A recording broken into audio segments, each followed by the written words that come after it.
Welcome, ladies and gentlemen, to the Regeneration Podcast.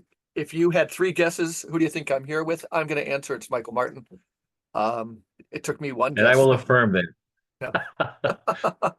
So I think it's, quite often we begin sometimes relating to things going on at the farm because a huge theme of ours is, restoring the festivals, so many of which have an agricultural tie-in, if not purely agricultural roots. I took this week off of work. I still have some things I have to touch base on, but essentially, and I just have a third of an acre, but I'll spend all week pretty hard getting cleaning everything up for the chickens. There's several other projects kind of expanding the garden, but a pretty big garden. How are things going? So you're done with any teaching you were doing spring Oh yeah, semester. Tell me about those classes. Tell me it what's was going hell. on with the farm. Yeah. It Was it? was hell. What are you Well, it was noticing hell now? They because say this was students are acting normal again this year, according to all like VPs in New York. They bounced back. They're joining clubs. They're, well, maybe, but you on the tell other me? hand, this was the year of AI. Yeah, right. And so man, I can't believe how many students I caught using AI to write papers. Now, what is your way of catching them? Well, no, I mean, because I've been teaching for 25 years, I know how an 18 or 19-year-old writes. Yeah. How And do they you don't write call like them a out on it? Yeah. I mean, what are the new I parameters? told Since I you, like I told them at the beginning, don't use AI to write papers because you're not learning anything if you do that. yeah, right, right. And if you do it, I will bust you, right? Hmm. And and it's been horrible. And actually some colleges, believe this or not, are actually encouraging students to use AI, which is nuts. Yeah. And I heard somebody It's the it's woman not I that I know. can go both ways on that. I can see a little bit what they're doing. So tell like something I haven't heard somebody else say, but when I'm saying that, I'm not saying what I'm going to say is a great insight. But I have a daughter who teaches, has taught in kind of a wealthy suburban district, now teaches close to us. She likes it better. We're we're kind of more rural, but the kids hang out after school. It's kind of Right. real. Anyhow, um, when I was doing some subbing years ago, I noticed that that when you and I were in school, Michael, you had the guys at the front of the class, the middle of the class, and the back of the class. And what was happening towards the tail end of COVID, when I was doing some subbing, is that you had a new category of people. Um, Quite often, they had been the kids in the back of the class, but who did the bare minimum to maybe try to get to the next grade. But now Right. they're doing nothing. They were never going to engage in anything. They were never going to open a book, and they were going to take 6 weeks of summer school and move on to the next class. But what I predicted is that because Ivan Illich, when he wrote one of the most seminal essays of our time, The Educational Enterprise in Light of the Gospel, Mhm. he wanted to see those people as something like the people who see through the system that we need to play with. So back in the day, it was the dropouts. But two things for you to Right. reflect on. When I was graduating high school, Texas Instrument computers were just kind of getting mainstreamed. And so we had sine, cosine, and so forth. We hit that. And there Mhm. was a part of even a sane brain, and I want to say I was somewhat sane, that would say, why would I learn that if there's a thing here? And now it's AI. And Right. my daughter Lucy says it's not the slow kids, it's the bright kids who've now realized that, and it worries her. The brightest kids are realizing I never have to do anything ever in this own system, in this old system. And that's Just the like thing. I hit cosine, and now it's everything. Tell me. Well, a couple of things. I mean, one of Yeah, the things is that um I mean, they all kind of feed into each other. they do. They Um, do. colleges and universities are at demographic winter. There are just not there's not a population. There's Right. not enough kids out there. So Mm-hmm. they start offering all these bullshit um amenities like you can be on the cornhole team. I am not kidding. That's an actual thing. No, Or I know. I know. esports. So they get these kids who are in school who should, I mean, I wouldn't, if I were their parents, I would, and in fact, I have told some of them, I said, what are you doing here? You should not, you're going to get into debt and you don't care about anything that's going on here. So why don't you just find a trade or do something, right? Mm-hmm. You know, like Illich with the deschooling society, right? Sure. It's a racket for making money, Mm-hmm. just like the textbook racket, right? And then they went to e-textbooks, and it's even better. It's a better racket for the educational textbook companies. They're all criminals as far as I'm concerned. But so what happens, what they do is they tease these kids to get them to go to school. Not And for a while there, they were moving from, the life of the mind and becoming educated person, which has gone a long time ago. That disappeared, except for in very rare instances. Then it was about getting a job, right? We're going to get it. If you do this, you'll get a job. And now we're at, it's not even about that. Now the selling point is you'll be able to continue your mediocre high school sports career for 4 more years. That's a huge That's part. how they're selling these kids. You think that's their major And lead, the student it's activities criminal. and things. Yeah. It is criminal. Hmm. And that's why they're using AI, because they don't give a shit. I mean, the ones who do, right? Yeah. And they don't want to learn. They don't want to improve the way they think. Hmm. They're just there to play sports, whatever. And it's a horrible situation. And then what's happening is now, not every place, but it's more and more happening that schools are, and I wouldn't, encouraging might be one way to put it, allowing or exploring there's some education to use for you. They're exploring how that might be a useful tool, like the calculator, right? Yeah. But I'm going Right. to tell you right now. So I'm glad you said that. Yeah. my son is a scientist, and he's kind of a math genius. Even when he was a kid, it was kind of mind blowing. Hmm. And he was talking about this with me because he has to work with a lot of graduate students in his lab he runs. And he said, Dad, calculators are the devil, because these guys don't have a sense for number. Right. And he said I don't know if there was a Chinese student. He's got a Chinese grad student and an Australian, where in both of those places, they don't allow calculators in college. And he said these Yeah. guys have such an impressive, intuitive feeling for math Hmm. that he looks at it. And then the thing is, when we were raising them with, in a kind of Waldorf way, they complained about it, but now he's starting to get it, right? Yeah. Yeah. Yeah.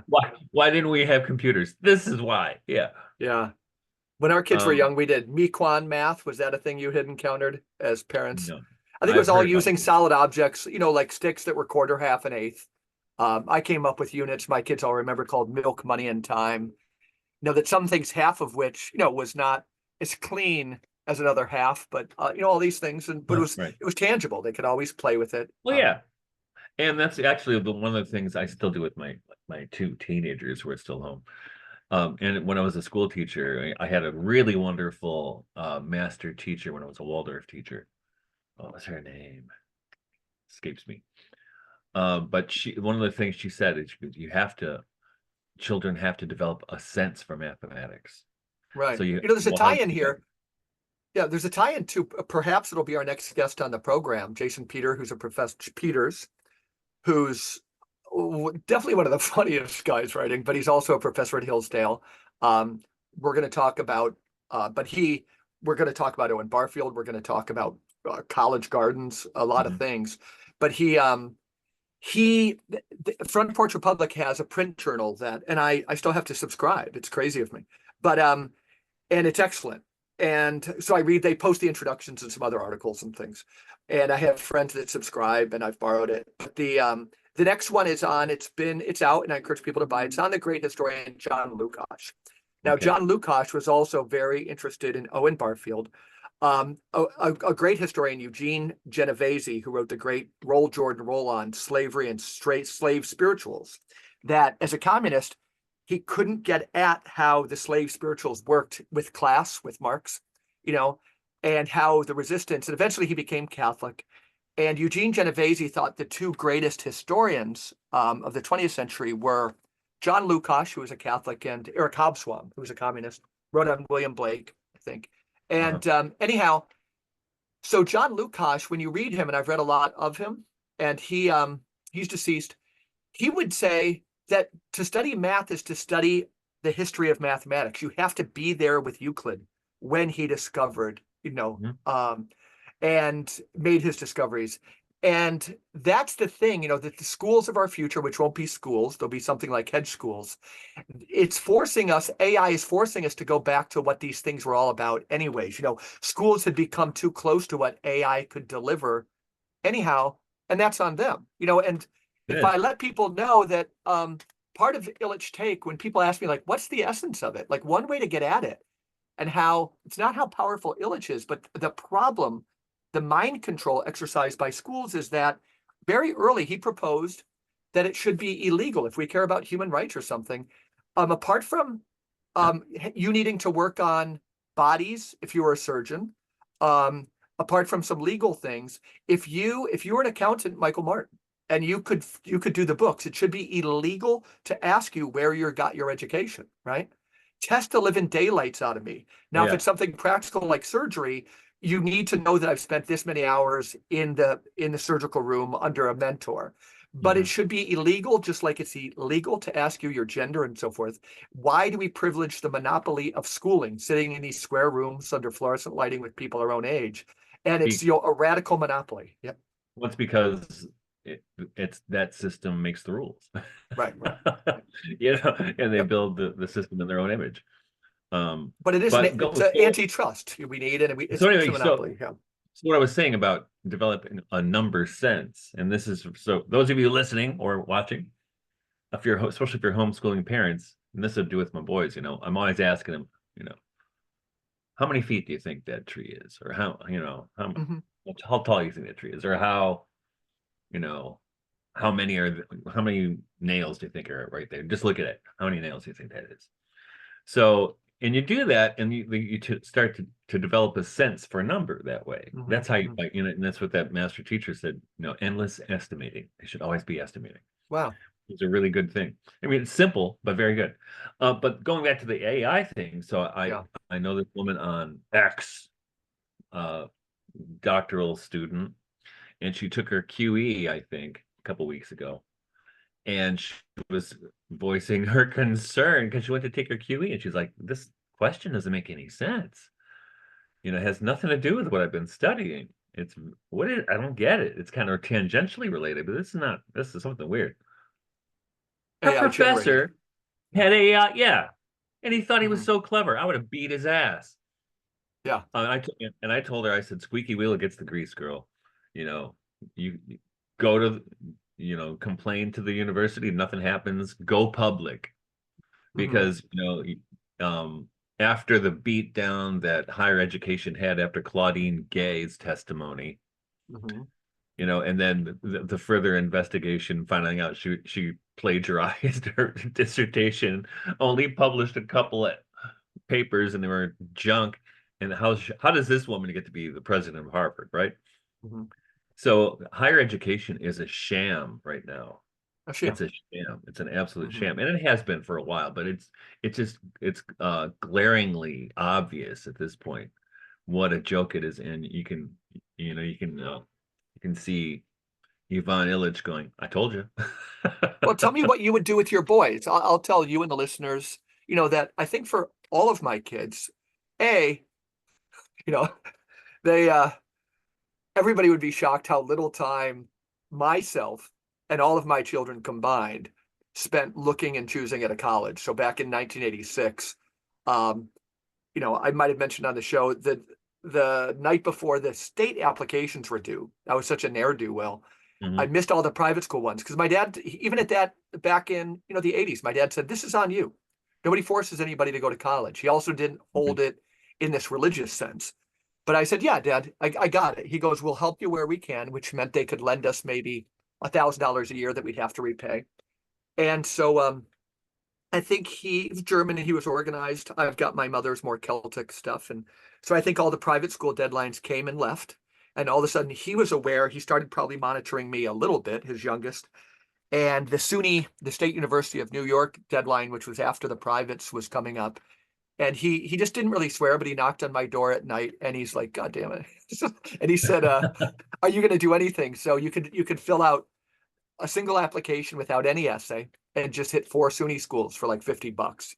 So I got out my pen and I chose, I heard the toughest one to get into was SUNY Binghamton.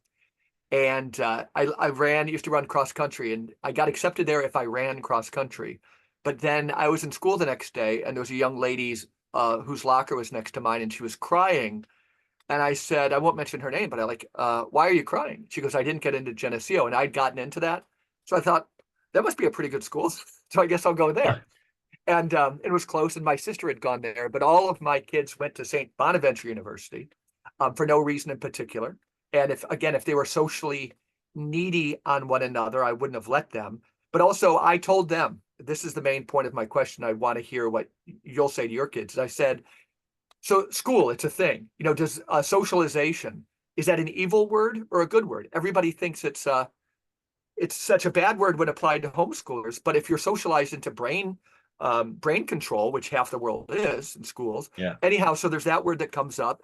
And I would say that I don't define it as the best time in my life. I had so much fun at undergrad, if any of my friends are listening, but I never allowed myself to think that life doesn't get better and better. And I'm afraid that some of my friends, they raise their kids thinking like you'll have the best time there, then you go into a heartless world and work. But so I told my kids there's a certificate you can get from this weird ritual, this rain dance called liturgy, called schooling, like Ivan Illich would say. And there's also an education for some professors. Again, the PhD is no cure for stupidity. If you're in a class and it's a good topic and you know the professor's bright, do it, but you're making the decision. When you do, mom and dad are there. We want to help you in this way. And if you don't, we're going to use to us the same amount of money. We can try to help you in different ways. But I really threw it in their lap. And what I did was try to tease apart the piece of paper that might have some monetary value and this idea of an education. And my oldest, she had done a Rotary year abroad, and she found out. Have you heard of the CLEP exams? Is that a state thing or a Michigan thing? I mean, Yeah, I don't know if they still do that, but the clef that was where that you was can test wild. out a class. I Yeah, think they so stopped doing that. you pass a test, and it's like worth 5 undergraduate courses. So my daughter, who Yeah. had been in Belgium, she took the French one, tested Mhm. out. She did English or something, tested out. So she was done with St. Bonaventure in 2.5 years, and the school got a little bit nervous, and she didn't even have to work hard because she Mhm. just played the game so well. She tested out at half The of game. her And degree. Yeah, and then some of my other kids did some CLEP stuff. And what are you going to tell your kids, or critique what I told mine, or well, I got so my eldest, he's 34. He dropped out, and actually he's doing well. Really? Yeah. So so he's pretty At what creative. point did he drop out? I don't know, sophomore maybe. He That's didn't cool. last long. Yeah. He would kind of toyed with thinking about going back, but he eventually said no, no. I Very can cool. make more money in doing what I want to do. Yeah. Um, so the two after him, one he did well, he went to school for a job. He was actually originally an English major, but then he transferred schools and he decided which is a wise choice. He's really mechanical and he's really artistic. Hmm. So he went to school to become an auto designer, Wow. which is what he does. Um, Very and the cool. next one was the scientist, and he kept telling us, "You gotta let me go to high school in a public high school so I can, because I want to be a scientist." And I kept telling him, I said, "What do you mean you think you can't be a scientist from homeschool because we don't have a lab?" Yeah. He's like, "Well, he was right. Okay." Uh-huh. And my daughter, the next one, and here's the thing with those four. That's when I was still working at Mary Grove College and small independent Oh, schools so had, they could take classes there for next to nothing? well, there and other places as well. Right, right, right. I forgot. There's a tuition exchange thing going on, which is what's why I kept the job, even though I didn't like the job so much, but I kept it for that reason. And then they closed. um, but after that, so then my son Aiden, who's now 23, he went to a state university for a little while, and it was nuts. And he saw what a joke it was. And he's probably of all my kids, he might be the most intellectually gifted. That Okay. even the scientist's son says that. He's just so clever and he's so such an autodidact. And he was Hmm. taking these classes that were taught by TAs, and he knew more about the subject than they did. And he's like, "What am I doing this for? And I'm paying for this, Hmm. right?" So he's still, even I saw him yesterday for Mother's Day, he's still toying with the idea of whether he should pursue a degree or not. But he's too smart, Yeah. you know? And and I have my 20-year-old decided not to go. The 18-year-old or 19-year-old now, she just finished her first year at a small liberal arts college, and and I'm like, are you sure you want to do this? It's going to be a lot of debt, right? Hmm. And for what? You know? So we'll see. Um, but even it's just not what it used to be. No, no. It's just not what it used to be, and And it it's is not, collapsing in on itself so quick, right? it is. Yeah, yeah. And I think what's going to happen, and it was happening actually before COVID, and this is what Mary Grove College, which is 2017, when they tanked. Um, but they were kind of the canary in the coal mine, right? Hmm. And the scuttlebutt across higher education, especially liberal arts education, was that they're all going to go belly up because demographically there's not enough kids. There's Yeah, just not, yeah. right? Well, what happened is COVID came and saved them That's what I've because heard. A lot of because government money, the right? government flushed monopoly money into the system, Hmm. which kept those guys afloat. I don't know how long it's going to last. I don't know. I don't know what the status is right now, but plus you see, and it's just not. And the thing is, if you're a teacher, you're kind of working with an intellectual economy in a classroom. And if you have enough students in the classroom who are bright enough or at least engaged enough to do the reading or ask questions in class, then that brings the rest of the economy up. Even the kids who are not as bright or as on top of Hmm. things Hmm. still brings them up. But if you don't have a kind of core group that it's like that, Yeah, it goes the other way. yeah. And let me clarify what I heard from some vice presidents is that like clubs were active again, students were kind of going out. But what you say about the classroom atmosphere, um, nothing what I heard could contradict that. You're saying, that they might be going to class a little bit more in person now, but the lights are on, but nobody's really home. Well, no, I had a couple students this semester. What class did you teach? This was a composition class, Okay. and they were functionally illiterate. I mean, Uh-huh. they really were. I mean, Yeah. I'm not ripping on them. They were really, No. I don't know how they got in. Yeah. Right. They had such horrible skills, and I kept telling them, I talked to these kids. I said, you got such serious problems with this, and you know, you can get help in the writing center, but I don't. I was like, I don't know Yeah. what to Yeah. tell you, you Hmm. know, because I'm not kidding. And I know this because it's not anything I hadn't seen before, but I saw more of it this semester. Um, but for years when I was teaching at Marygrove, and we were homeschooling our kids, they were all younger then. And there were quite a number of students I was seeing there and seeing recently who probably have uh, the language or and writing skills of a third grader. And I'm not exaggerating. No, that's the thing. You're not exaggerating. Again, my other daughter, Lucy, who teaches Spanish, I think she's seeing that you have a number of kids coming into junior high who really can't read an English book whatsoever, right? And Mhm. so the idea of like translating is, a double whammy because they can't, it's like learning the foreign language is learning English, then you're learning Spanish too. Yeah. Um, Yeah, yeah, yeah. I used to make jokes about it, like it's ESL for native speakers. yeah. You know? Would you still define, so if some people are listening and saying, what do we do? In your book Transfiguration, you wrote on head schools and so forth. Like today, how would you describe, like if you were, let's say we have some listeners who are kind of young parents trying to live and think a different way. Um, let's say you and Bonnie were newly married, and you had a 2-year-old, a baby on the way. Mhm. How would you do it differently than even the way you raised your own kids? Well, in this environment, I mean, you know, the world's a weird place right now. Um, Super weird. and I have been waiting now, as you know, in Transfiguration, I was anticipating the collapse of the whole shebang, right? Hmm.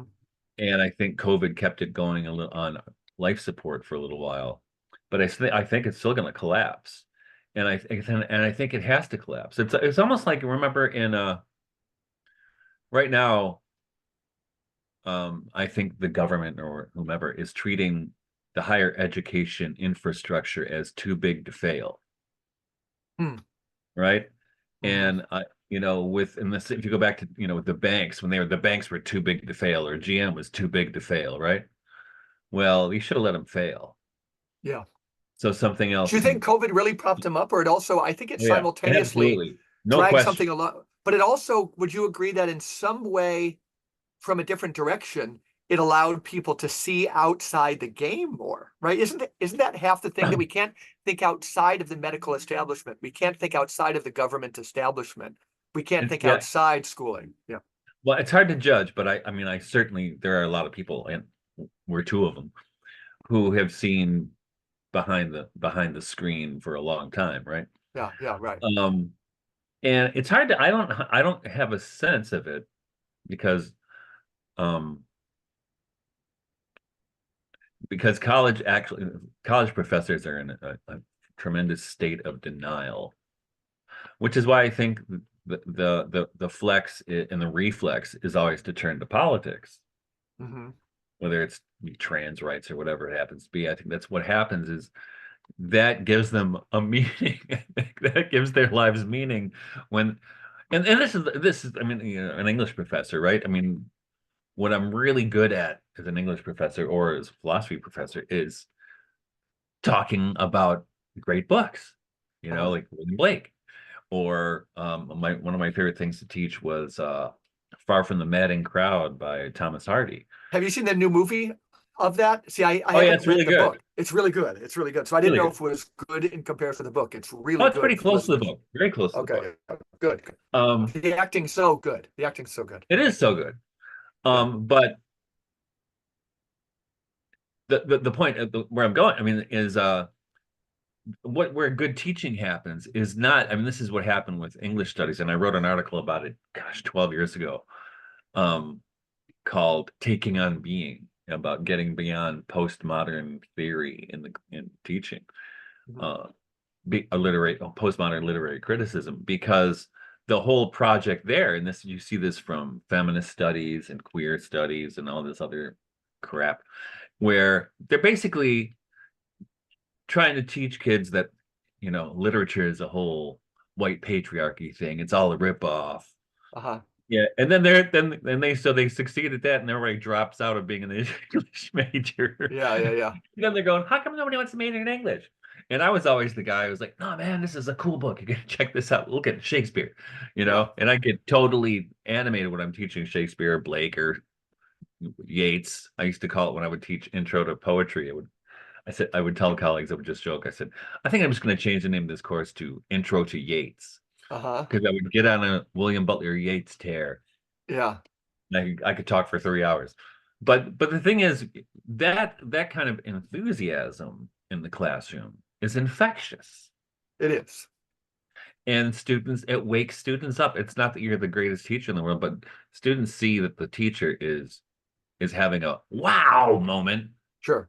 They want to see what that's about, right? Hmm. But that kind of postmodern, cool posture, ironic, uh, you know, distance that they take. No wonder nobody wants English to be an English major. And the thing is, I mean, a generation or two ago, the English major was the major. That was Right, right, that was right. the Cadillac of majors. Now it's bullshit, and no one Hmm. wants to major in English.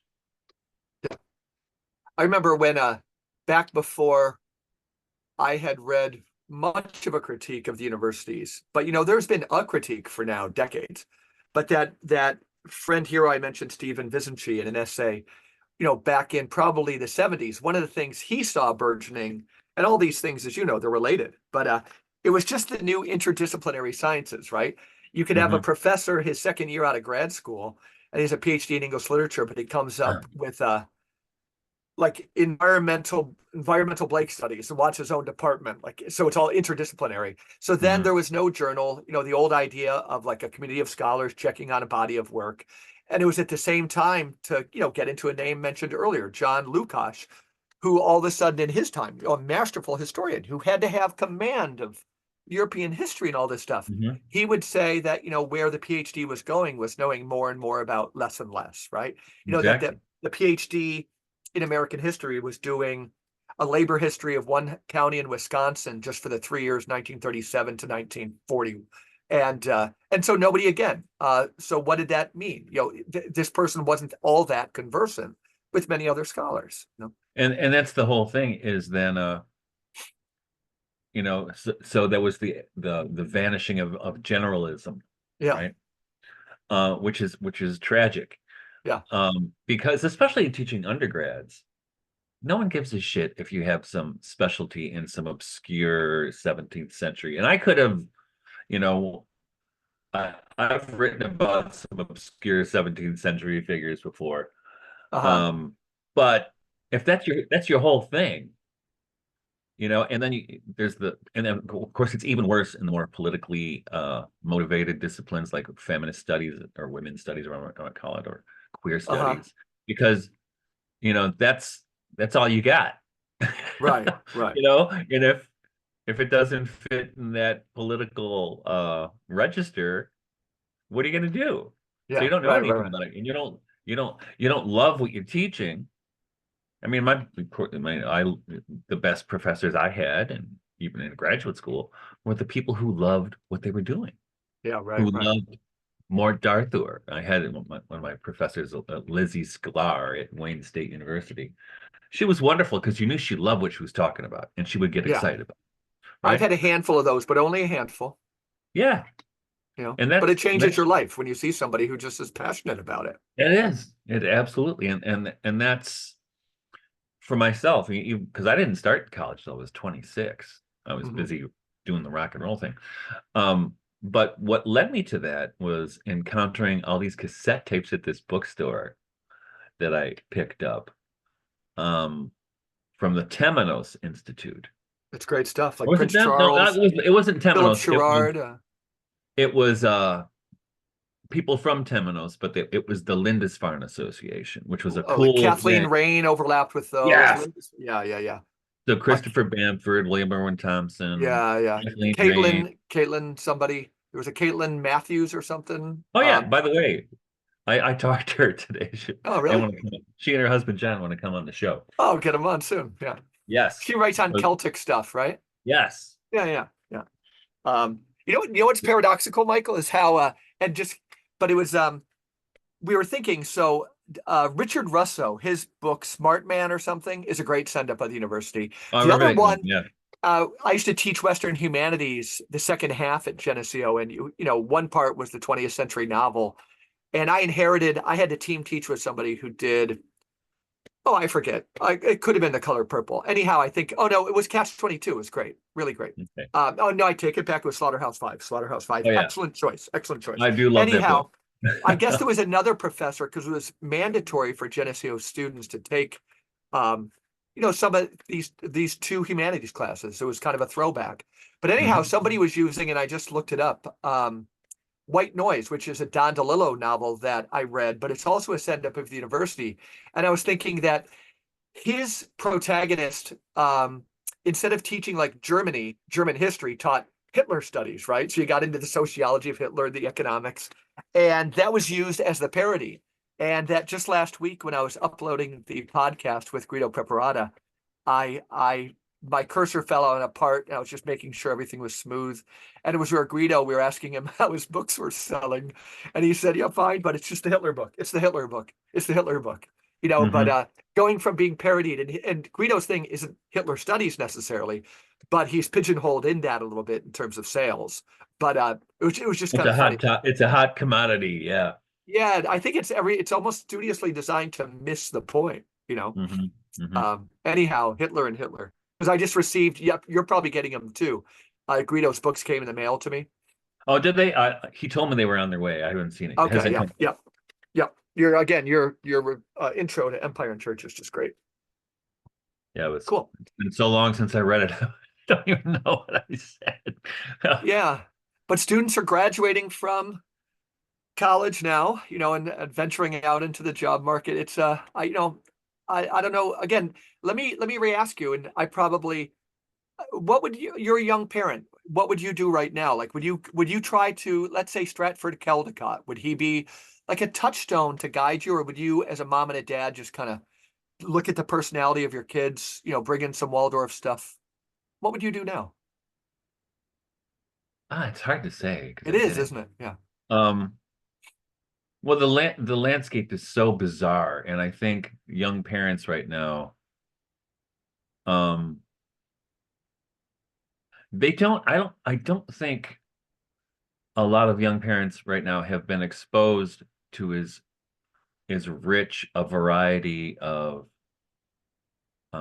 worldviews as we were in So our if they were generation. to take reins into their own hands, they might create something that's super shallow. Is that what you're saying? Or like not Well, I enough? just don't, I think they probably don't know how much is available to them, Interesting. you know? So for us coming, we were after the hippies, but there was still a peace and love vibe that was out there in the world. There was also a political vibe, Yeah. but there was, for me, especially growing up in, or coming of age in the 80s, um, that and remember talking about this with Bonnie. So Bonnie and I got married in 1992, Okay. and I remember a couple of years later, I did I was at some kind of youth oriented thing. I can't remember, like a concert or something.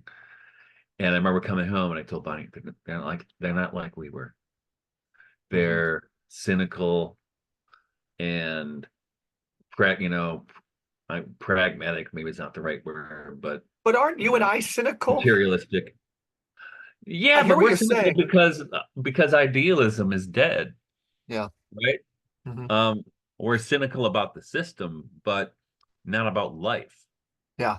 I'm certainly not cynical about life at all. No, no, no. I think I saw the college system even when I was in college. That I just went to the classes where I thought I'd learned something.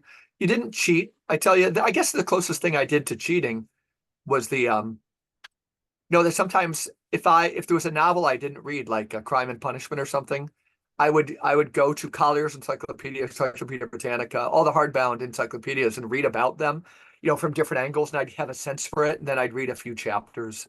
But I think I saw through the system. But you're right, I've never been cynical about life. Well, I mean, I Yeah. am right now, but also um, No, you're not. do the next right You're not thing. cynical Okay, about tell your me. Yeah, garden. You're not no, cynical about your garden or well about said. your Right, right. kids, right? Yeah, yeah, And I'm not either. I'm cynical about our times. yeah. Me too. But the point being is that I don't, I don't have evidence, and this is and I see this in college students. I don't see a lot of hope or wonder like I used to, No, or astonishment, no. and because it's become very regimented, and it's kind of the interdisciplinaryism that should be that's healthy is discouraged. Yeah. Um, and I always think of this example. I think one of the great writers of the mid 20th century was Kenneth Rexroth. Yeah, He was I'm just very familiar with amazing, them. Yeah, yeah. amazing scholar, but I don't think he had a degree but he was a born teacher.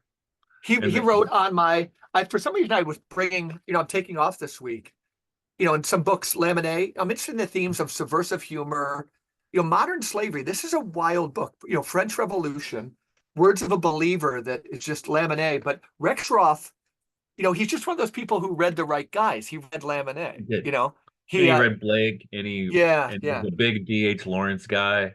yeah. What was his And private, like, who was he? I mean, where did he get all of his knowledge and everything? I he So was you've just like a never written an article on Rexroth or anything? But I haven't written on him, but I included one of his poems in Jesus the Imagination, his book. What's it called? I think you write about him in Sophia in Exile, don't I you? do On write about marriage. him Okay, okay. Yeah, in the section on marriage, and I thought, yeah, right, you know, right. he because he was well, he was like the the granddaddy of the Beats. The Beats really liked him Okay, because that's he was kind helpful. of Yeah. original, far-ranging, you know, omnivorous kind of Hmm. scholar. And I wouldn't call him a scholar; he was a poet, a guy Yeah, who wanted to learn how to live, right? yeah, And yeah, poetry is what teaches to live. Also, a lifelong Catholic, always attended mass, yeah. That's great. you know, is and he had a bunch of tragic marriages, which I write about in Sophia in Exile in that chapter on marriage. But and he also I first encountered him, I think, either he wrote an introduction to, He cared about liberty. Yeah. was it Blake or Jakob Burma? Huh. But he also wrote an introduction to Thomas Vaughn's alchemical writings, Yeah. So he's just one of which these really people who just, struck me way back in the day. I mean, he's really plus he's a really felicitous, great writer. So yeah, yeah. that's how you know you would be a great teacher because he makes things that are difficult and obscure clear and interesting. Hmm. Right? He's like the kind of person who provides a key. Here's how we open How this did up. he earn his living? Just writing books, or did he have a university That's what I think appointment? he did. Yeah, he you Okay, know, yeah. and I think later in life he finally got some kind of university appointment. He was like in his 50s or even 60. Huh. Yeah, But you couldn't do that now to a guy yeah. like him. um, because he didn't have the right credentials or the right what were they and this is the problem with accreditation, right? So even though at Marygrove College I was a philosophy professor, I had a dual appointment. It was philosophy and English. Um, I don't know if now I would be able to do that because they have changed the rules that because I was asked a student wanted me to do a tutorial on philosophy. I was going to do romantic philosophy with her. Hmm. And as much as I've written on romanticism, they were like, well, unless you have 20 graduate credits in philosophy, and I probably do, but I was like, fuck you. Yeah, yeah, yeah, yeah. Yeah, I know, and that was the thing, and this is the other thing with academia.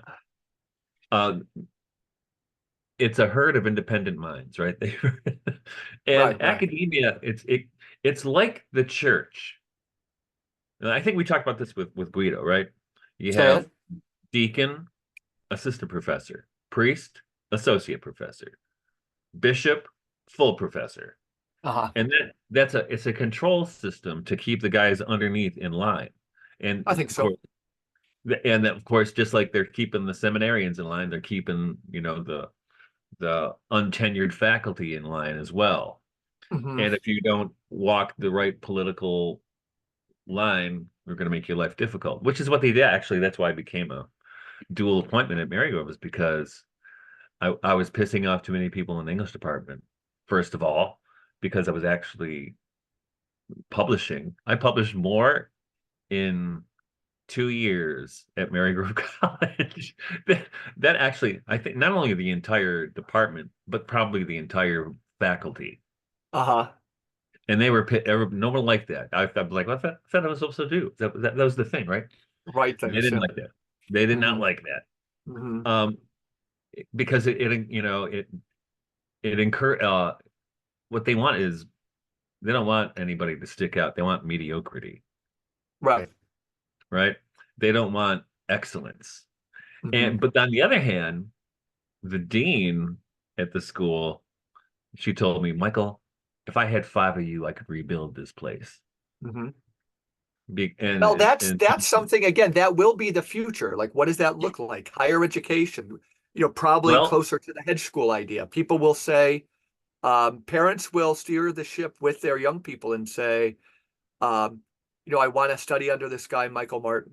I want to, right. yep, Well, and I think that's where it's eventually going to go. I don't think it's quite there yet. I think no. people have to completely lose their faith in the system first, and I think parents are well conditioned. We got to get them into a good college, Hmm. um, But remember when we talked to Arthur versus Lewis, Yeah. was it a year and a half Michigan ago? State University. Yeah. And but he's fed up too. Hmm. He's fed up too, and that's actually he's actually looking to what's the next thing and how is that going to happen? Yeah. And I think, For you know, himself or for is he trying to predict the future of higher ed or the both. pedagogy? Okay. Well, he's a couple of years older than I am, so he might be 65. Um, but he was part, as a young scholar, he was part of the Lindisfarne Association. Hmm. He was just a kid. And what I liked what those guys were doing, even though it didn't last, and I think that's okay, because the Lindisfarne people, they were actually kind of independent scholars, and they're like, screw the system. Let's do what makes human life worth living. Yeah. Let's investigate that.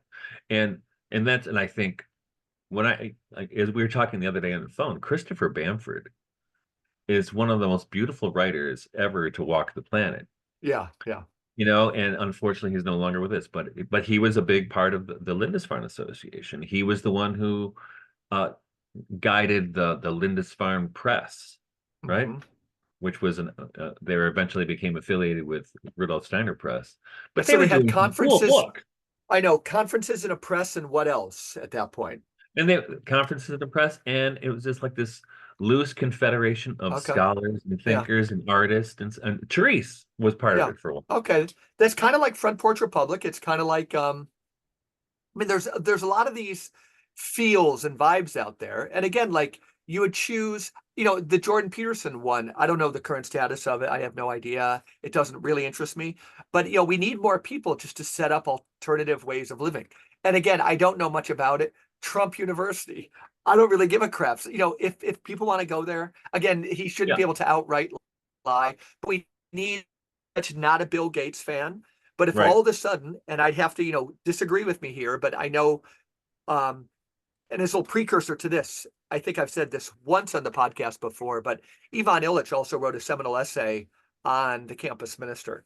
And again, everything we're saying about the university, he said the campus minister is almost like the state, the church acting deferentially to the state Yeah. to say, hey, you can question the system, but I'm going to push you back in. Where he thought the Mhm. campus minister, like you're doing, could facilitate people to walk out of that enslaving institution. That being said, the um, so yeah, Trump University, it would be Microsoft. If Bill Gates, if all of a sudden, my son who went to business school at St. Bonaventure, he said, really the only important class was learning Excel, right? I just and so if you could It's go to practical, yeah. Microsoft and you learned Excel and they gave you a certificate, as long as it broke the monopoly, I was interested in it, even if it came Hmm. from like funny places like Trump and Bill Gates. Yeah. That's how I used to feel. Do you feel that way now, or critique? Maybe the landscape has changed, but I don't where a know. degree from a piece of paper, a paper plate award from the Center for Sociological Studies, somebody, you could certify that they know the basics of biodynamic farming, Well, something Therese else. is doing it, right? Yeah, So right. Therese actually has students, and I'm talking about Therese Schroeder Sheeker, ladies and Who's gentlemen. coming on again? Who's coming on again very Yes, soon? he has a We're new talking new things. album out, Blessings of the Road. It's fantastic. It is. My copy came in the mail. It's so beautiful. And but she with the Chalice of Repose project has been doing this for 40 years, Yeah, you're right? right. You're right. Where she has students and she's outside of the system, and people go there for something that's not only spiritually rewarding and enriching, but also practical in the aid of the dying, right? Yeah, right, right. So, I mean, she's an exemplary as far as that goes, but she's Yeah. part of that generation. Those guys were doing that cool stuff, Hmm. like the Lindisfarne people, and Yeah. also in Britain, you probably maybe you know about Schumacher College. No.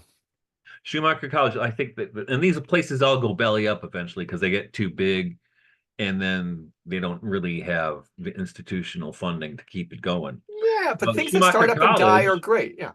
was doing stuff in England, um, a lot with not just biodynamic gardening and farming, but regenerative stuff and also the other elements of the arts. The Temenis Institute Hmm. in London, they're still kicking around, and Jeremy Nadler is one of the great contributor to their. In There's fact, they something in just. the Catskills here that does Goethean science called the Nature Institute. Anybody Oh could yeah, Google it. Craig Yeah, you go. Holdridge. Yeah. Yeah. You go there for a few weeks, take a course on watching the star-nosed mole. You just Hmm. study something phenomenologically. Yeah. Um, it's great. I haven't been there. We Amy knew for many years. Maybe I could at least get this interest going again. Is my brother-in-law lives in the Catskills, and I could kind of base there and drive in, or I could pitch a tent on their property, but I'm not far from that place. But they're training you to look at things phenomenologically, right? So Right. our listeners Yeah. would say, wow, and for all I know, they could be belly up, but if Regeneration Podcast had a stamp of approval, we go ka-chink on something like the Nature Institute, right? Yeah. And I think, and this is, I mean, people reach out to me all the time, see if I can do stuff. But on the other hand, I have to make a living. Yeah, So, right. so, but you can tell though. I think there is a general atmosphere of malaise or discontent in Western culture right now, and the woke stuff ain't going to do it, right? No, That kind of social project. That's not what people want. And we actually, I haven't read it, but I've been seeing this headline floating by the last few days about the return of religion. Have you seen this? no, not in its current So, iteration. but I Sure, I'll have think, an opinion on it. Yeah. and like you see, um, with like the ortho bros, for instance. But people are looking for some kind of meaning, right? They are. Yeah. People are looking for some kind of meaning, and what I think happens with the ortho bros and the trads is basically, and I've written about this before. I shouldn't say it's not true in every case, but there is something of, call no man father. Well, I need to call somebody father because I never had anybody tell me what to do. Right. So I Right. need somebody to tell me what to do. On the other hand, I've been hearing from a lot of people recently, um, mostly through my Substack, because I wrote a series on, what was I, folk, fairy, pagan, Catholic, Yeah. and It's great. and There's several which is I've missed. There are basically a just couple I missed. about, Yeah. and this is what we talked about several times on the show, you know, that is, how do we find an organic Christianity Mhm. that's not one that comes from, is it possible, right? I'm Or thinking about are we that like condemned? 24 hours a day, you know. Um, Tell me what you're thinking. It's not like I'll get into what I'm thinking now. It's Well, it's it's themes that you hear me. It's liberty, the theme of. I'm reading John L. Mackenzie, the greatest, I think, Old Testament scholar of the 20th century, Roman Catholic. Mhm, Raymond Brown had his thing too. Mackenzie was like a Hilaire Belloc, great prose stylist, but he's talking about, mhm. he wrote a seminal book that I remembered was Catholic Book of the Year. It's called Authority in the Church. And he's wondering how this gospel message found its way into this thing, right? I'm reading about modern slavery. I'm reading about the subversive potential of humor. We'll talk about that. Mhm. But the divine feminine, Our Lady of Guadalupe, Bottom Up, Where Light and Darkness. Oh, this book I'm reading now on Baudelaire, right? What a poet of the light and the darkness, even Yeah, though, I right? I loved These them. are, yeah. And so this is, the church is going to have to embrace these things, which is different than saying it has to embrace fair trade coffee, right? The slogan. It's have to, we need to center it. The fair trade coffee is good, listeners, but it's going to have to embrace, it's going to have to start with what it means to be a human Yeah, person. fair trade coffee is good, but then Starbucks takes over, right? Right, right. With fair trade, oh God, or Whole Foods. So the, Yeah, the the exact assholes you don't want yeah, involved, right. Yeah, they take over, right? yeah. Um, But like, what but are I you think, thinking at this point? I mean, those are the well, I think lineaments I see. another example is Rosemary Houghton, right? The Catholic The thing. Catholic Thing, which is Yeah. one of my favorite books. It It's just really so is. great. I reread it And within the last 2 months. H.J. Massingham too, the British agriculturalist, and Yeah. the guy who wrote the Tree of Life. Um, and so when I write about those people in my Substack, I get a lot of feedback from people, and they get enthusiastic. In fact, Caitlin Matthews, actually, when I mentioned Rosemary Houghton recently, and she commented on the Substack and saying, "I was just reading Rosemary. It's kind of inspiring, right? Hmm. Because those kinds of models show you that another way is possible." Yeah. And the thing is, and I think this is, I think the example of Starbucks and Whole Foods is perfect. You ever see the movie What About Bob? Yeah, it's a great movie. And there's a scene in What About Bob where Bob's trying to teach the kid Sigmund how to dive, Uh-huh. but And Bob's Sigmund is afraid. played by Bill Murray, and Richard Dreyfuss plays the doctor. No, Yeah. no, no. Bob is Bill Oh, right, Murray, right, right. I'm so sorry. and Yep, yep, yep. Richard Dreyfuss Yeah. plays the The doctor. psychoanalyst. Right, right, right. And so, and the psychoanalyst has been trying to teach his kid to dive, and he's just doing a shitty job of it, and the kid's traumatized. But what happens is It's a great scene. Bob's just about to teach him how to dive, and he's just about there, and then the father doctor runs out. I'll take it from there, Bob. That's what we have. That's what happens with the church, the authorities of the church. That happens with um Whole Foods. It happens with Starbucks. You have a good thing somebody's doing, Hmm. and the authority structure says, "No, I'll take over now." Yeah. Right? Yep. And they do it. This is how they work. It's how it operates. Hmm. Um, and in my project, especially for the last 4 years, is how to dismantle that mechanism, Hmm. right? And that's a real mechanism because So what? the bishop, in fact, when we were doing house church, with my brother-in-law, who has since become a Lutheran pastor, he was trying to get, maybe we should get under a bishop, and I'm like, Uh-huh. what? That's why we're doing this, Yeah, yeah. to get away from that. Hmm. And because just like in What About Bob, right? I'll take over from here, Right. right? No, no, no, that's not Hmm. how it works, right? Hmm. And I think that's why I'm always pointing to the ancient Celtic church, who was outside of the authority of Rome, Yeah. on the outskirts of, even beyond the outskirts of the empire. And again, you get a sense from our endless trace. You just mentioned him, the author. Chris Manfred, yeah, Yeah. When he's writing about Celtic Christianity, they started these communities. Then, for what it's worth, we can even talk about this, but the Roman Church comes up and offers those communities some of the exactly. sacraments, right? It reverses the order, which essentially is this We'll thing make that you a we need deal. to do. When Illich, again, when he talks about the tool, the schooling should be a tool like this pen that I pick up and Right. use. That's what I was Mhm. trying to get my kids to see for It's like, university. Like, it's it's you, like how Chicago. how are you going to use it? How are you not going to use it? Yep. It's And Chicago in the 20s and 30s, right? You get a yeah, successful business and eventually the mafia comes in. right. Yep. That's what the church did with the Celtic church. Hey, Yeah, hey, yeah, hey, you got a nice little church here there, you Irish guys, whatever. But hey, we got this. I'm gonna can we talk business? Right? yeah. And that's what happens. Uh-huh. Invariably. So the question, two things for our listeners. One would be, when you hear, I can only speak for myself, when you hear me talking this way about authority and so forth, one of the ways I process this is not, that 2,000 years into the incarnation, Michael and I are both somewhat tethered to this Rudolf Steiner, Owen Barfield thing, that the importance of the individual, you see it in Rene Girard too, right? I'm just letting our listeners know, you don't have to get all esoteric to see Mhm. that the importance of the individual seems to be something that might be tied to the incarnation. No longer should one Right. die for the many.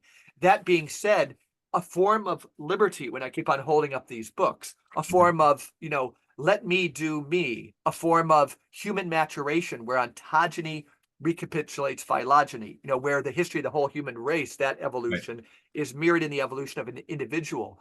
We might be in our time, thinking about um, like maturation, where areas where we need to step up and have control of ourselves, not hand everything over.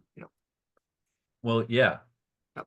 Heck, you don't need to get approval of daddy anymore, Right, right. which is what happens. And it's a strange phenomenon, right? Hmm. Yeah. And of course, you're going to have that in a culture that has such weak representations of fatherhood and masculinity.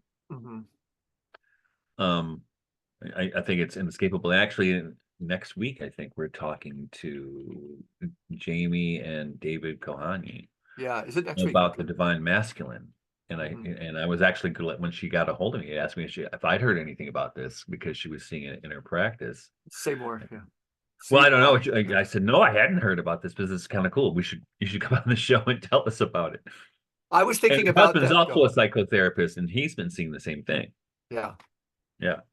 So my thought, because when you were talking about wokeness, that there's a reaction against that on universities, as opposed to professors, manifesting their love for something. You just get kind of Yeah. trendy politics. But on that issue, I see when we talk about the masculinity, and I was going to bring this up even before you mentioned our guest next week, is the notion that young men who are running from that, when we talk about maturation, they're all going to a late adolescent form of masculinity, right? They're still not going, they're running to what Owen Chadwick, the great historian, would call the barbaric age. So it would Hmm. be the adolescent or Lord of the Rings, you know, Hmm. The epoch. cosplay. So Yeah. yeah, so where women and men have nothing in common. The warrior spirit is all. Violence is necessary. Well, You just read yeah. about soldiers. Yeah, And I I actually wonder if that's believe some of that. what they're seeing.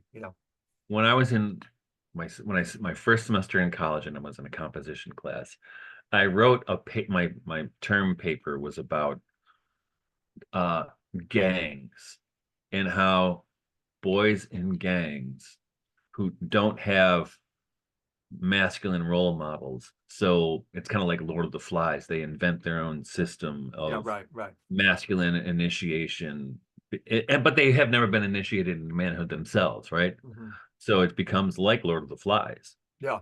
right? So it's Hmm. chaotic and violent. And it's not like, and there's so many things I disagree with Jordan Peterson about, but I like his idea when he says, no, men have to be dangerous. If a man's not dangerous, he's no good to anybody. I The thing get is, that. you got to be dangerous, but you have to know how to contain it. Right. And I think he's right. And I, Okay, so let me take this because Barry Sanders is somebody because I think all Mhm. this will come together for the last 15, 20 minutes. And I'm not trying to force anything here, is that wrote this book that you've mentioned, A is for Ox. It's about the history of the alphabet, wrote it with Ivan Illich. I've always read, ABC. I think I've read all of his books, yeah. But in a book he has called The Private Death of Public Discourse, he does a lot with gangs and that issue. Um, and And I bet I used him Barry as a Sand source 30 years ago, okay, 40 years could ago. have been, could have been. Barry Sanders in his History of Laughter, I want to, and the role of humor, and there's an enclosure movement that takes place there. But Hmm. on gangs and on what you're saying about masculinity, I wonder if the dangerous piece, if it's not just that kind of adolescent warrior thing, what does danger look like? I want to say it's something of the poet, but it's got to have, Lenny Bruce, right? That's Right, in his History of Laughter, and I really admire Dave Chappelle and some of these other people, but I right. had never really listened to Lenny Bruce. Didn't know, again, like Rexroth. These guys were before the 60s in one sense, Yes. right? They were reacting to nuclear war. Like Lenny Bruce could not believe the bomb was a Hmm. thing. But Yeah. anyhow, the guy knew government inside out and backwards. He knew it inside out and backwards. And the guy was dangerous. And Yeah. I want to say again, he died. I think he had addictions and things fine, but he was a grown up. But like, so if we say they need to be dangerous, I'm with you. But how, can we help, you know, limb that out? Humor is a big part of this. The dangerous part of wit, laughing at systems, bringing Hmm. people down. That's when we're talking about the new church. I think about this stuff all the time. Well, What's the modern masculinity? And this will be, well, I mean, plus the academia, the academy has no fucking sense of humor. right, right. None. None. Um, but I think it's interesting when you were talking about like the image that came to my mind would talk about this is the cultural reference that only you and I will get in some of our older listeners. I was thinking of Lost in Space, Yeah, yeah, right. right? So you have the two polarities of the father. You have Captain Robinson or whatever his name is, the father, and Dr. Smith, Yeah, yeah, yeah, right? Who's, I mean, so we need Mr. Robinson, but we live in a world of Dr. Smith, yeah. right? He's got the credential, but he's a nebbish, right? Hmm. He Hmm. he's a coward, and Yeah, we live in a very cowardly age, and we saw this with COVID. I yeah. mean, how many people would not say anything, right? Mhm. How many people shut up? and wouldn't speak out. And I know Right. this academia is the same. In academia, nobody sticks their neck out for anybody, Mhm. right? And Catholic, I mean, remember, even though we're not on speaking terms anymore, but um, Arthur Sebastian Rossman years ago, when So he funny. read when he read the Submerged Reality, he said, "Wow, you really stuck your neck out about Teilhard there." Uh-huh. Because with Teilhard, either people hate him in the Catholic sphere or they love him, I just but read that most hate him. Flannery Most of O'Connor them, was obsessed with him, and then she lost her obsession. I didn't know she was obsessed with him. oh yeah, she Um, was. She yeah, was. interesting. Yeah, she But was yeah, you're obsessed right. with You're him right. So and you put with your Twilight. neck out. But so then, if let's use, for listeners, I still want to stay on something with the current, kind of young adult male thing in masculinity. I like what you're saying there. Um, the social media, so these young guys, they want something to change, but is that energy that could be dangerous in the sense you're saying? Or is it being channeled, like when we talk about ortho bros and rad trans, just take your basic secular, we're going to use that word. Well, You're going to take your secular young guy who's reading Bronze Age pervert, things like this. mhm. What is this taking a good impulse and just draining it away? Is it like Well, no, I think men in Western culture are too protected as boys. Um, and I had an example of this when I was a Waldorf teacher. I had this boy, really, I love this kid. Actually, eventually I taught him in college as well. And Bonnie was his babysitter before I was his teacher.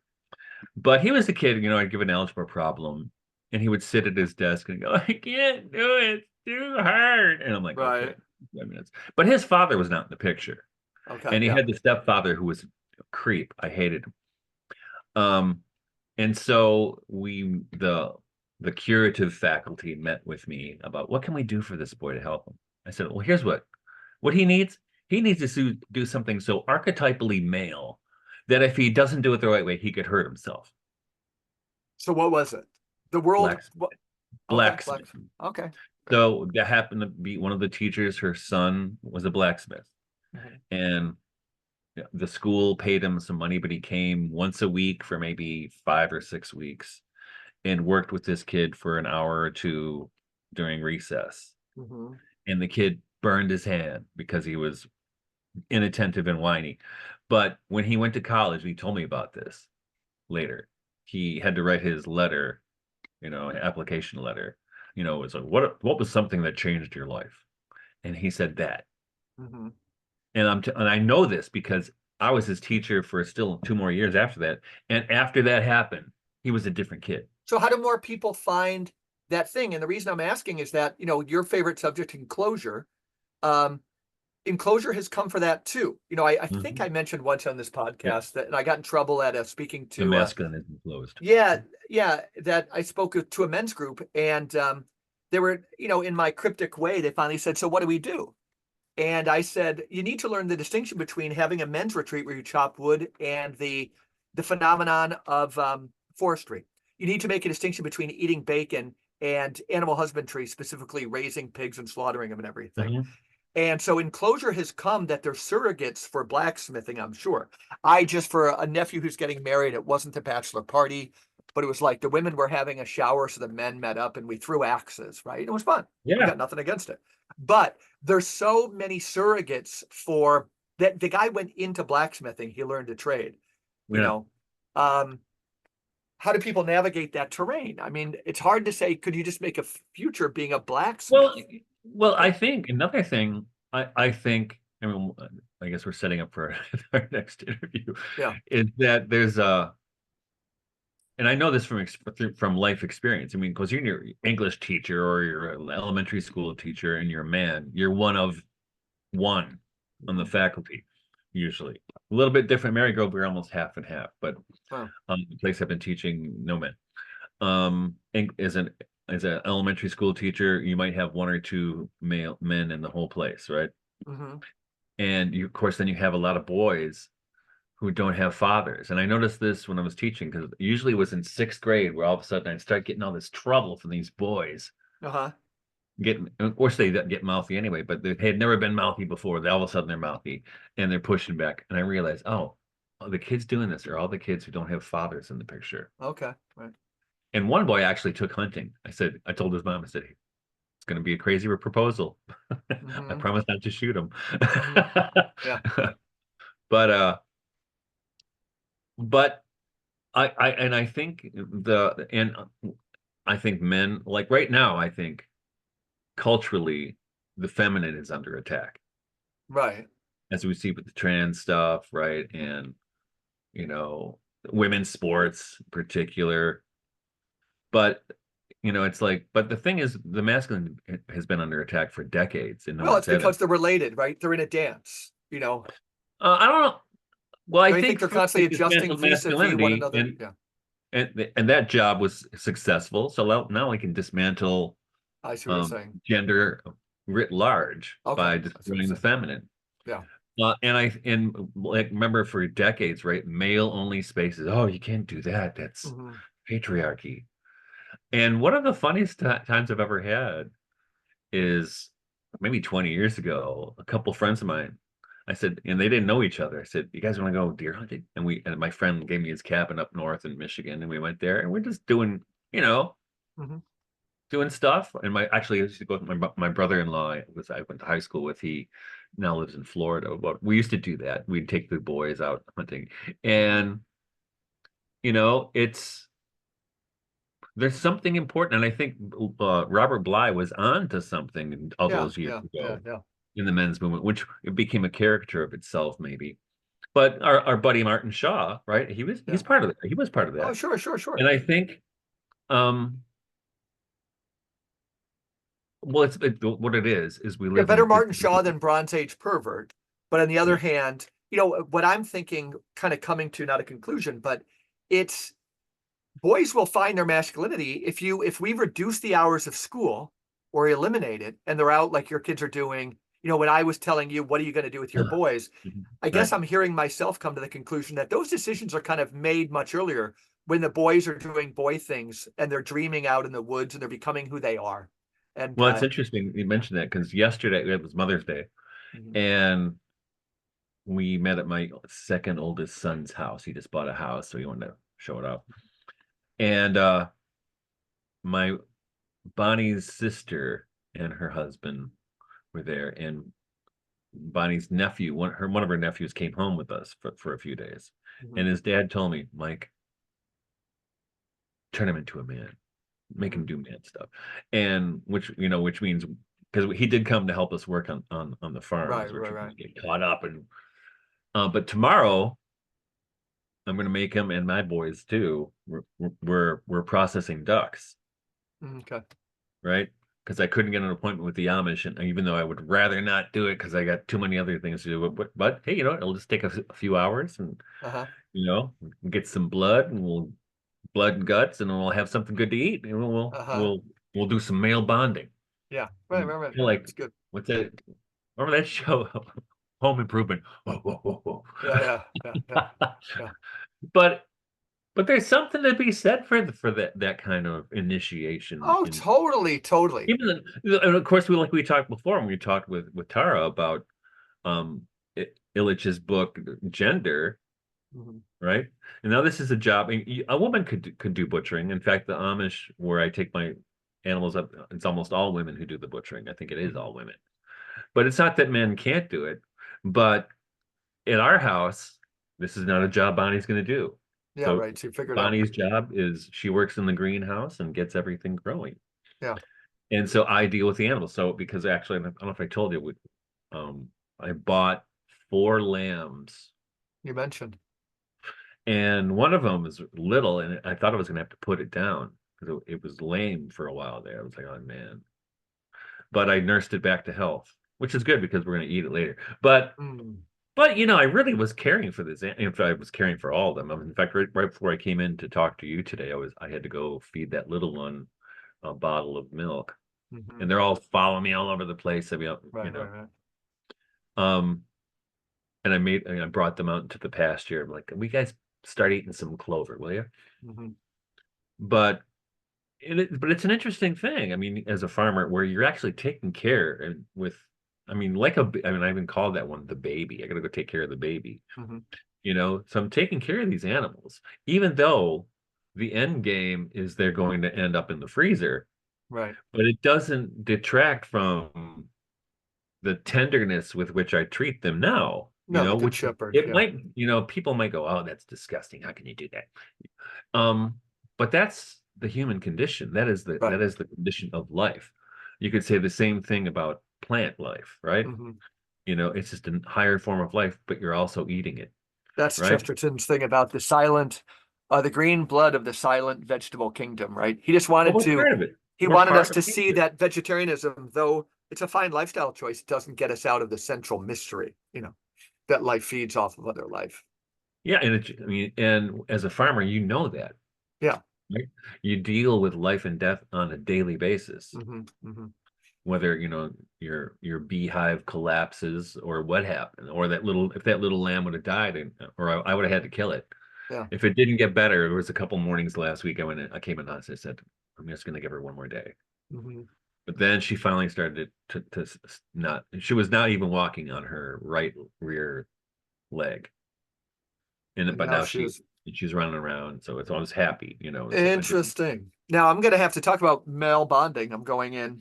I took this week off of work. I still have some tasks here and there, but the going in, I'm using some of the free time created to meet my brother and my one of my old neighborhood buddies, Tim Busby, who's an ultra marathoner now, and another guy across the street, Steve Schaefer. And we're going to catch up. People I haven't seen for a while. Tim and Chop and I specifically. Chop's my brother. We uh we did the craziest stuff together. The craziest stuff. Just going way out into the woods or whatever. I bought a Mhm. little sunfish, that mini sailboat. Those tiny things. But we'd live not far from Lake Ontario, and the three of us would get on one sunfish and go till land was a distant memory, right? So far Yeah. out. We did have life preservers, but I'm not even trying to say for safety, that we endorse that. Of course we do. But and the goal was to like turtle the thing and flip it over just way out, just way, way, Yeah. way out. And I've told that my youngest son that by the end of the summer, because I just rebought another little sunfish, and I want to confirm my memories with my brother and Tim tonight. How far did we go out there? And then I wondered if I get back into sailing this summer a little bit, if I would go out there with my son way beyond, where you could see the land again. We'll see. Oh But it was yeah. fun. We started getting really nervous, right? And you didn't know if a storm was coming up. Crazy, crazy. So Michael, so it sounds like Jason Peters and Jamie, all these things will be able to continue these themes. We thank everybody for listening to the Regeneration podcast. Mike, promote your books again. Oh yeah. What's the name? Oh, Mythologies of the Wild of God is out, and so is my edition of Novalis's Christendom or Europe. Nice. What's your theme for Jesus Imagination this year?